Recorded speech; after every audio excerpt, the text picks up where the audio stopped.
네, 여러분 반갑습니다. 하나님께서 오늘 우리에게 주시는 축복의 말씀, 누가복음 11장 5절부터 13절을 통해서 간청하는 기도, 이런 제목으로 은혜의 말씀을 나누기 전에 본문의 말씀을 제가 받들어 읽겠습니다. 또 이르시되 너희 중에 누가 벗이 있는데 밤중에 그에게 가서 말하기를 벗이여 떡 세 덩이를 내게 구워달라. 내 벗이 여행 중에 내게 왔으나 내가 먹일 것이 없노라 하면 그가 안에서 대답하여 이르되 나를 괴롭게 하지 말라. 문이 이미 닫혔고 아이들이 나와 함께 침실에 누웠으니 일어나 내게 줄 수가 없노라 하겠느냐. 내가 너에게 말하노니 비록 벗됨으로 인하여서는 일어나서 주지 아니할지라도 그 간청함을 인하여 일어나 그 요구대로 주리라. 내가 또 너에게 이르노니 구하라 그러면 너에게 주실 것이요 찾으라 그러면 찾아낼 것이요 문을 두드리라 그러면 너에게 열릴 것이니 구하는 이마다 받을 것이요 찾는 이가 찾아낼 것이요 두드리는 이에게는 열릴 것이니라. 너희 중에 아버지 된 자로서 누가 아들이 생선을 달라 하는데 생선 대신에 뱀을 주며 알을 달라 하는데 전갈을 주겠느냐. 너희가 악할지라도 좋은 것을 자식에게 줄 알거든 하물며 너희 하늘 아버지께서 구하는 자에게 성령을 주시지 않겠느냐 하시니라. 아멘. 미국의 통계학자들의 연구에 의하면 개인이든지 가정이든지 직장이든지 혹은 심지어 교회 공동체에도 주기적으로 6개월에 한 번 정도는 위기를 겪게 된다고 합니다. 여러분, 우리네 인생은 바다를 항해하는 배와 같습니다. 바다는 언제나 잔잔할 수 없습니다. 예상치 못하는 태풍을 만날 수가 있고 예상치 못한 큰 파도를 겪을 수도 있습니다. 그렇다면 왜 하나님은 저와 여러분의 인생 가운데 이렇게 위기, 환난, 시련을 겪게 하시는 것일까요? 역대하 33장 12절과 13절입니다. 그가 환난을 당하여 그의 하나님 여호와께 간구하고 그의 조상들이 하나님께 크게 겸손하여서 기도하였으므로 하나님이 그 기도를 받으시며 그 간구를 들으시사 그가 예루살렘에 돌아와서 다시 왕위에 앉히심에 므낫세가 그제서야 여호와께서 하나님이신 줄을 알았더라. 므낫세라고 하는 사람, 왕으로서 본을 보이지 못했습니다. 다른 백성들보다 더 하나님을 잘 섬겨야 되었는데 오히려 바알과 아세라 신상을 섬겼습니다. 1월 성신을 섬겼습니다. 그리고 신접한 사람들의 말, 무당의 말에 귀를 기울였습니다. 하나님이 그를 징계하셨는데 어떻게 하셨을까요? 쇠사슬에 결박당하게 하시고 바벨론에 끌려가게 했습니다. 거기서 나가는 고초가 환난이 얼마나 컸겠습니까? 그런데 다행스럽게 그 환난 가운데 므낫세는 교만한 마음 다 내려놓고 겸손한 마음으로 하나님 앞에 기도했어요. 간구했더니 하나님께서 그가 다시 예루살렘에 돌아와서 왕의 자리에 앉게 하셨더니 그제서야 므낫세가 여호와께서 하나님이신 줄을 알게 되었다고 했습니다. 그렇습니다. 그 점에서 적어도 그리스도인들에게 있어서 환난이나 시련, 삶의 위기는 결코 저주가 아닙니다. 그것을 통해서 이제 하나님 앞에 온전히 회개하라는 거예요. 교만함을 버리고 겸손하게 하나님 앞에 나오라는 거예요. 무엇보다도 하나님께 기도하는 사람이 되도록 하기 위하여 종종 우리가 예기치 않은 환난을, 삶의 위기를 당하게 된다고 하는 것을 기억하시기를 바랍니다. 이제 오늘 본문 5절과 6절에 이렇게 기록되어 있습니다.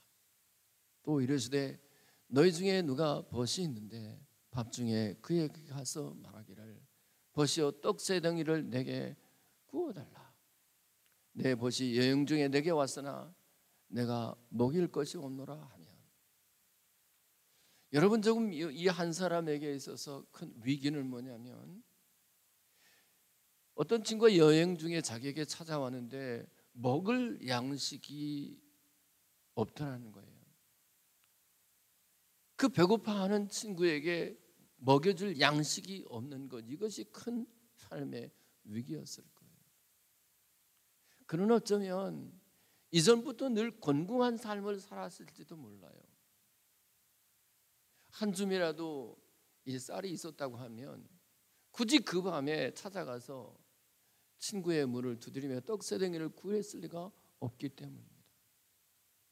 그런데 그의 곤궁함이, 그의 가난함이 이제 멀리서 여행 온 친구에게 먹일 양식이 없다고 하는 데서 결정적으로 드러나게 되는 것이죠. 그때 그는 또 다른 친구에게 가서 떡 세 덩이를 구합니다. 자, 이 떡 세 덩이를 구하는 것을 기도라고 한다면 이 사람의 기도는 전혀 자기 자신을 위한 기도가 아니고 여행 중에 찾아온 친구를 위한 기도라고 할 수 있어요. 하나님, 떡 세 덩이 내게 주십시오. 그러면 그거 내가 먹지 않고 나보다 더 배고파하는 친구에게 주고 싶습니다. 우리가 이런 마음으로 주께 기도한다면 하나님이 얼마나 우리의 기도를 기뻐 받으시고 응답하실까요? 예, 근데 그런 것이죠. 하나님, 내가 지금 병들었는데 내 몸 건강하게 해주세요. 그럼 이 건강한 몸으로 이제 내가 내 아내, 내 남편, 내 가정, 내 아이들, 그리고 내 교회, 내 몸으로 더 잘 봉사하고 섬기겠습니다. 그런 마음으로 기도하면 어찌 하나님이 그의 몸을 고쳐주시지 않겠습니까? 혹은 하나님, 나에게 성공 주십시오, 나에게 돈을 주십시오, 내게 물질의 복을 주십시오. 그럴 때 주님, 그거 나 위해 쓰지 않을게요. 나보다도 어려운 사람에게 베풀면 나누고 살게요. 그런 마음이라고 한다면 왜 하나님이 그에게 물질의 복을 넉넉히 주시지 않겠습니까? 그럴 때 물질의 복이라고 하는 것은 결코 그가 천국을 가는데 걸림돌이 될 리가 없지 않습니까? 저는 저와 여러분들이 할 수만 있으면 내가 아니라 나보다 더 어려운 사람들을 위한 기도가 저와 여러분들 가운데 있기를 바랍니다. 그런데 지금 이 사람의 기도에 있어서 하나 중요한 저변에 깔려있는 의식 하나가 있어요. 그것은 바로 친구를 긍휼히 여기는 마음이 있었다라고 하는 사실입니다. 여러분, 우리가 누군가를 긍휼히 여길 수 있다고 하는 것은 먼저 하나님께로부터 주시는 긍휼을 경험한 사람만이 이웃을 온전히 긍휼히 여길 수 있다는 것을 아십니까?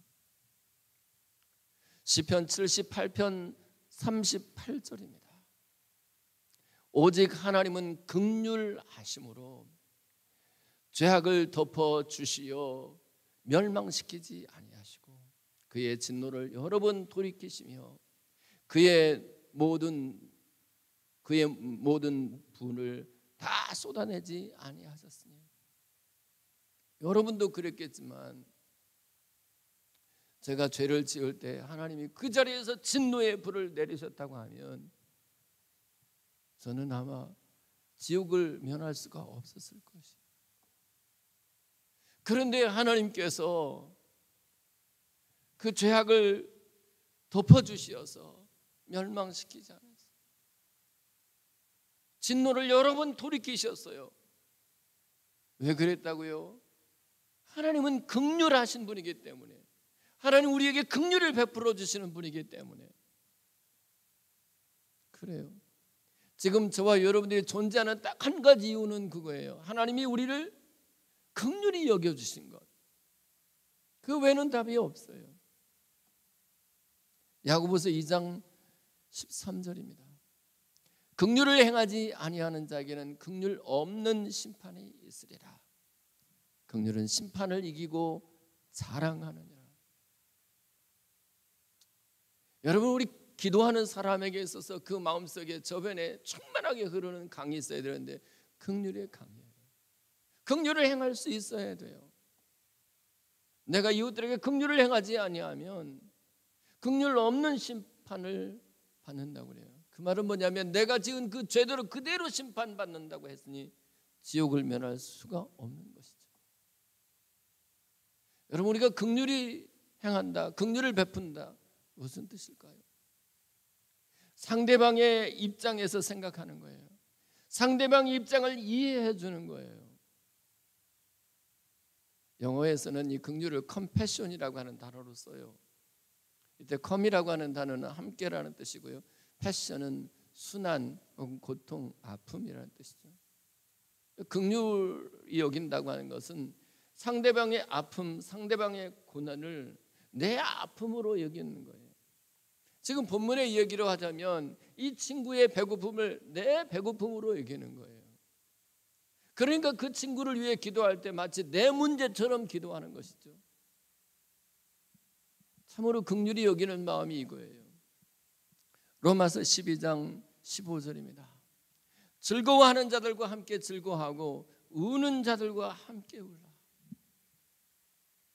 저 사람의 배고픔, 저 사람의 아픔, 저 사람의 외로움, 저 사람의 고통, 그 고통이 내 고통이라고 생각하면 그것을 안고 하나님께 나아가 기도할지언정 그의 약점을 두고 비방하거나 손가락질할 리가 없지 않습니까? 왜 우리가 쉽게 다른 사람을 정죄하고 비방하는 말을 서슴없이 하는 줄 아십니까? 우리 속에 긍휼한 마음이 없기 때문에 그래요. 여러분, 그런 사람들이 다 누군가를 위해서 기도한다고요? 절대 기도가 되지 않아요. 저는 저와 여러분들이 하나님 앞에 기도하는 사람 되기 전에 이와 같이 주변의 사람들, 여러분의 남편과 아내, 주변의 사람들을 긍휼히 여기는 마음이 있기를 예수 그리스도의 이름으로 축복합니다. 이제 7절과 8절 이렇게 기록되어 있습니다. 그가 안에서 대답하여 이르되 나를 괴롭게 하지 말라. 눈이 이미 다쳤고 아이들이 나와 함께 침실에 누웠으니 일어나 내게 줄 수가 없노라 하겠느냐. 내가 너에게 말하노니 비록 벗됨을 인하여서는 일어나서 주지 아니할지라도 그 간청함을 인하여 일어나 그 요구대로 주리라. 여러분, 주님이 가르쳐주는 기도는 이거예요. 기도하되 간청함으로 기도하라는 거예요. 간절하고 절박한 마음으로 기도하라는 거예요. 요나서 1장 17절 후반절에 이렇게 기록되어 있습니다. 요나가 밤낮 3일을 물고기 뱃속에 있습니다. 그리고 그 다음 절이 요나서 2장 1절인데요. 요나가 물고기 뱃속에서 그의 하나님 여호와께 기도하여 이르되. 여러분 때 어때요? 지금 물고기 뱃속에 삼킴을 당하자마자 아마 기절을 했을 거예요. 기sel만에게서 곧 이어서 질식당하면서 호흡이 끊어지는 것이 정상이에요. 한 10분만 되면 그냥 죽는 것이 당연한 거예요. 그런데 놀랍게요, 요나가 밤낮 3일을 물고기 뱃속에 있었다고 그래요. 이 있었다라고 하는 말 히브리 하야는 살아있는 거예요. 이게 기적이 아니고 뭐예요?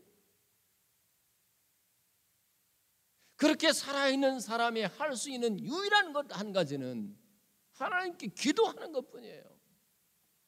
그 물고기 뱃속에서 무슨 누구에게 따로 어떤 사람에게 따로 도움을 청할 수도 없는 것이고, 그 속에서 무슨 자기의 힘으로 물고기 뱃속에서 스스로 뛰쳐나올 수 있는 것도 아니고, 그가 할 수 있는 유일한 것은 살아계신 하나님 앞에 기도하는 것뿐이에요. 여러분, 지금도 마찬가지예요. 진퇴양난, 앞으로 가면 홍해가 가로막혀 있고 뒤에는 군사가 쫓아오는, 앞으로 갈 수도 없고 뒤로 물러설 수도 없는 상황, 사방으로 우겨쌈을 당하고 있는 상황, 깜깜하여 어디로 가야 하는지 모르는 그런 상황 중에서도요, 영적으로 살아있는 사람은 그때 반드시 선택하는 것이 딱 한 가지예요. 살아계신 하나님께 기도한다는 사실이에요.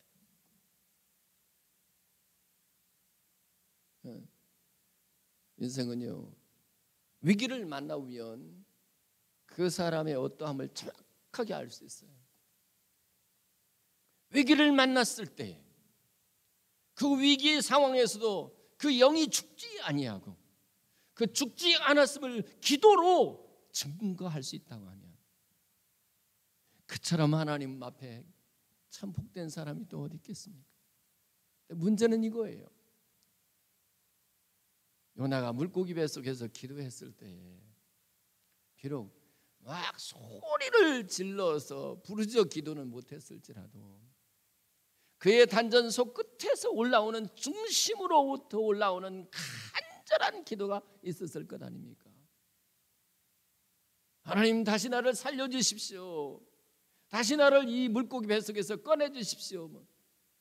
얼마나 간절히 기도했겠냐. 대충 기도했을 리가 없지 않습니까? 저는 저와 여러분들이 기도할 때 이렇게 간절하고 절박한 기도가 있기를 바라요. 사실은 이게 잘 안 돼요. 좀 건강하고 여유가 있고 아직 어카운트에 쓸만한 돈이 있고 내 집 살만하고 하면 기도 안 해요. 그런데 참 믿음 있는 사람들은 건강할 때도 절박하게, 아직 삶의 여유가 있을 때도 절박한 마음으로 기도하게 된다는 거예요. 하나님이 그런 사람의 기도를 기뻐하시는 줄로 믿으시기를 바랍니다. 이제 오늘 9절과 10절에 이렇게 기록되어 있습니다. 내가 또 너에게 이르노니 구하라 그러면 너에게 주실 것이요, 찾으라 그러면 찾아낼 것이요, 문을 두드리라 그러면 너에게 열릴 것이니, 구하는 이마다 받을 것이요, 찾는 이가 찾아낼 것이요, 두드리는 이에게는 열릴 것이니라. 여기서 구하다라고 하는 말에 해당하는 헬라어는 아이테오입니다. 이 말은 내가 마땅히 받아야 할 것을 요청해서 구하는 거예요. 요청하는 거예요. 내가 마땅히 받을 수 있는 거예요. 마태복음 21장 22절입니다. 너희가 기도할 때 무엇이든지 믿고 구하는 것은 다 받으리라. 여기서 구한다고 하는 말과 본문에 구한다는 말이 똑같이 아이테오예요. 믿고 구하는 것은 뭐냐면 마땅히 내가 받을 수 있는 거예요. 조금도 의심이 없는 거예요. 야고보서 1장 6절로 8절입니다. 오직 믿음으로 구하고 조금도 의심하지 말라. 의심하는 자는 바람에 밀려 요동하는 바닷물결 같으니 이런 사람은 무엇이든지 주께 얻기를 생각하지 말라. 두 마음을 품어 모든 일에 정함이 없는 자로다. 여러분, 우리가 주께 절박하고 그리고 간청하여 기도하되 하나님은 살아계시고 그 살아계신 하나님이 내 기도를 들으신다 하는 확신으로 기도할 수 있기를 예수님의 이름으로 축복합니다. 또 하나 찾는다고 하는 뜻은 무엇일까요? 누가복음 15장 8절입니다. 한 여자가 10드라크마가 있는데 하나를 잃으면 등불을 켜고 집을 쓸며 찾아내기까지 부지런히 찾지 아니하겠느냐. 여러분, 삶에 문제가 있을 때 그 문제의 해결책을 부지런히 찾을 수 있어야 돼요.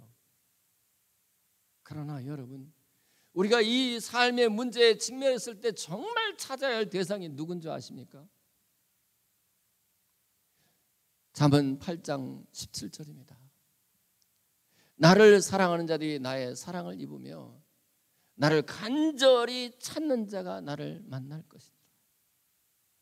우리가 정말 찾아야 할, 위기 가운데 정말 찾아야 할 것은 그 문제 해결의 어떤 방법이 아니고 우리 하나님, 우리 주님인 것을 믿으시기 바라요. 왜냐 그러면 우리 주님이야말로 모든 문제 해결의 키를 갖고 계신 분이기 때문에 그렇습니다. 그러므로 여러분들이 문제 해결을 어떻게 할 수 있을까? 그 문제 해결의 방법이 무엇인지 그것을 찾기보다 정말 여러분 가슴 중심으로부터 우리 주님을 먼저 찾으시는 은혜가 있기를 축복합니다. 그렇다면 이 두드린다고 하는 뜻은 무엇일까? 아가서 5장 2절 후반절입니다. 문을 두드려 이르기를 나의 누이, 나의 사랑, 나의 비둘기, 나의 완전한 자야, 문을 열어다오. 내 머리에는 이슬이, 내 머리털에는 밤 이슬이 가득하도다 하였구나. 이것은 지금 솔로몬이 술람미 여인의 집에 문을 두드리는 거예요. 술람미 여인이 마음의 문을 열고 자기를 받아들여 달라고 하는 의미에서 문을 두드리는 거예요. 그런데 그 머리털이 밤 이슬에 가득했다는 것은 뭡니까? 거의 밤이 새도록 문을 두드렸다는 거예요. 얼마나 간절한지를 짐작할 수가 있어요. 근데 사실은 이것은 신랑 되신 예수님께서 신부된 교회를 향해서 이렇게 절박함으로 문을 두드리는 모습의 모형이라는 것을 아셔야 돼요. 계시록 3장 20절입니다.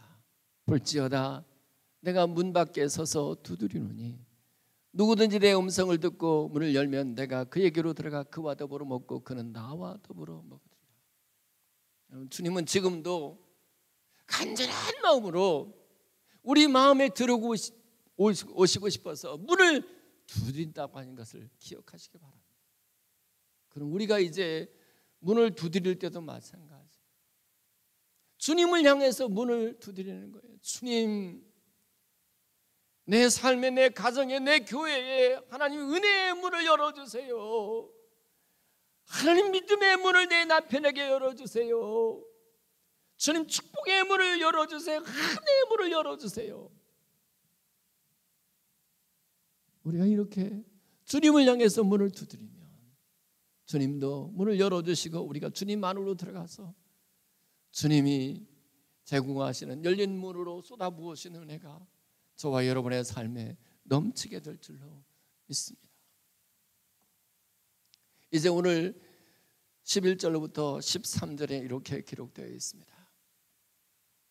너희 중에 아버지 된 자가 누가 아들이 생선을 달라하는데 생선 대신에 뱀을 주며 알을 달라하는데 촌가를 주겠느냐.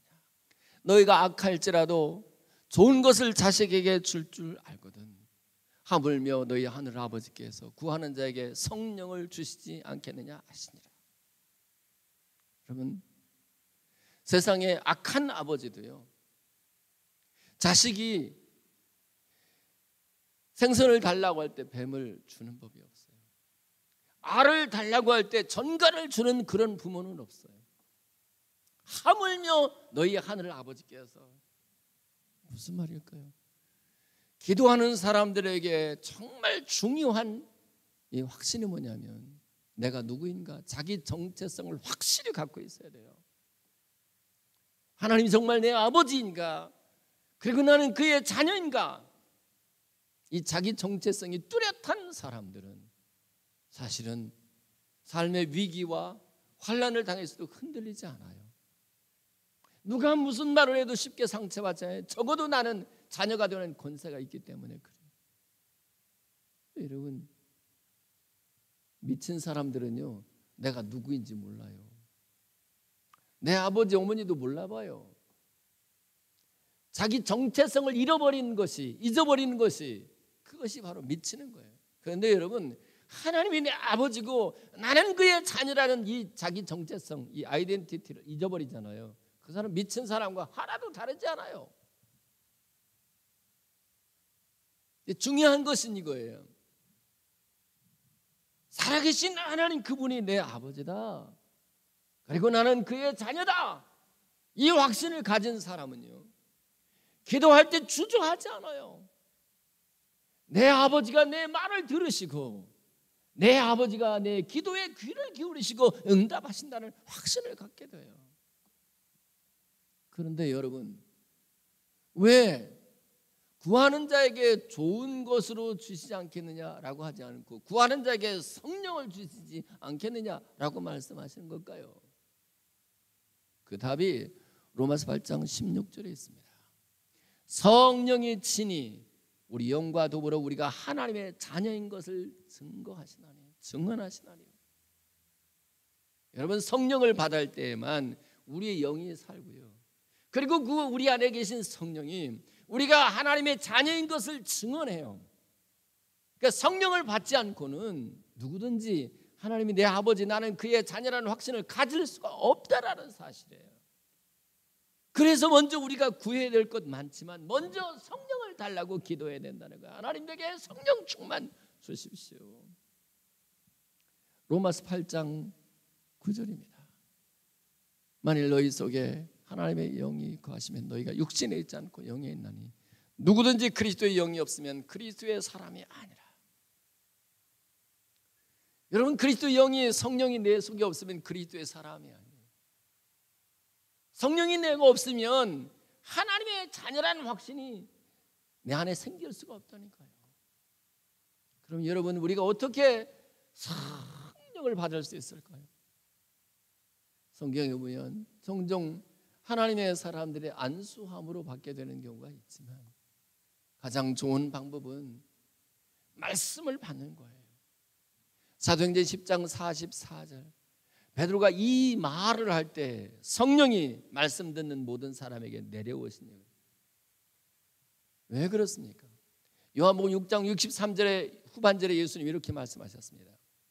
내가 너에게 이른 말은 영이요 생명이라. 예수님의 말씀이 영이래요. 이때 영이라고 하는 말 푸뉴마, 성령이에요. 그래서 여러분, 말씀을 받으면, 믿음으로 받으면 성령을 받을 수 있어요. 자, 이렇게 성령을 구하고 성령을 받게 될 때 우리 가운데 어떤 유익이 있습니까? 사도행전 1장 8절입니다. 오직 성령이 너에게 임하시면 너희가 권능을 받고 예루살렘과 온 유대와 사마리아와 땅끝까지 이르러 내 증인이 되리라 하셨느니라. 여러분, 우리가 하나님의 영을 구해서 그 하나님의 영으로 충만하게 되잖아요. 그러면 내가 힘이 생겨요. 문제가 있을 때 그 문제를 꿰뚫어 볼 수 있는 통찰력이 생겨요. 통찰할 수 있는 힘이 생겨요. 마음에 힘이 생겨서요, 웬만큼 마음에 짐이 있어도 그것을 지고 나갈 수 있어요. 무거운 십자가가 있어도 그걸 달게 지고 갈 수 있는 힘이 있어요. 귀신과의 싸움에서 이길 수 있는 힘이 그때 생기는 거예요. 그래서 여러분, 우리가 구해야 할 것이 참 많지만 먼저 주님, 내게 주의 영을 주십시오. 성령의 충만함을 주십시오. 이 기도가 저와 여러분들에게 있어지기를 바랍니다. 말씀을 맺을게요. 저와 여러분 가운데 환난과 시련이 있습니까? 그것은 우리로 하여금 낙심하라는 뜻이 아니고 그것을 디딤돌로 삼고 겸손하여 하나님께 기도하라고 하는 사인인 줄 믿으십시오. 저와 여러분이 기도할 때 남 주기 위해 기도하면 얼마나 좋을까요? 기도할 때 우리 속에 긍휼히 여기는 마음을 가지고 기도한다면 얼마나 좋을까요? 기도할 때에 간청함으로 절박한 심정으로, 마치 물고기 뱃속에 들어간 요나의 심정으로 절박함으로 간절함으로 기도하면 얼마나 좋을까요? 기도할 때 믿고 구한 것은 받으리라 했으니 믿고 구하면 얼마나 좋을까요? 우리가 찾되 문제 해결의 답을 세상에서 찾기보다 그 문제 해결의 키를 갖고 계신 우리 주님을 찾으면 얼마나 좋을까요?